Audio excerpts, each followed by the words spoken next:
He kept texting me at 8:05 p.m. When I had ended a relationship that lasted almost a year, and one of my friends asked me why, that was the reason that I gave her. I told her that the relationship ended because he kept texting me at 8:05 p.m.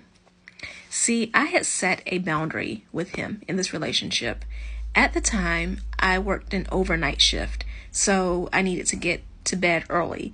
And on our very first date, I told him, hey, I have to be in bed early most nights, so don't call me after 8 p.m.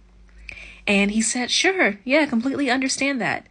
But then he started to text me at 8:05, and he'd say, oh yeah, I know you said not to call, but, I thought maybe you would be up at this time. Maybe you hadn't gone to bed yet. And I thought I'd just give it a chance and see. And most of the time I would ignore that message. But if I did respond and I was like, well, I can't sleep anyways, I'll talk to him for a few minutes. After that, it would be a week of him straight calling me after 8 p.m. Here's the thing. Boundaries are never about the other person. They are about you. In this case, I set that boundary of not allowing someone to call me after 8 p.m. because I wanted to be alert and present and engaged in phone conversations. I did not want to be half asleep or distracted because I was staring at the clock thinking about how I needed to get to bed, right? So I set this boundary because it was better for me, and it was also what was needed to allow me to be a better partner in a relationship. And in this case, I had come upon a habitual line stepper.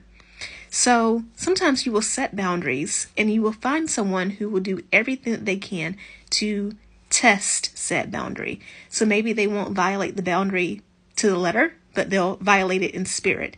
In his case, texting me to see if I was up, to see if I would then accept a phone call after 8 p.m. And if you allow this person to constantly do that, they will find new ways to test whatever other boundaries that you set in the relationship. So when you set your boundaries, remember, it's never about the other person. It is about what you yourself need in order to be at your best in the relationship. And also look out for these sneaky line steppers.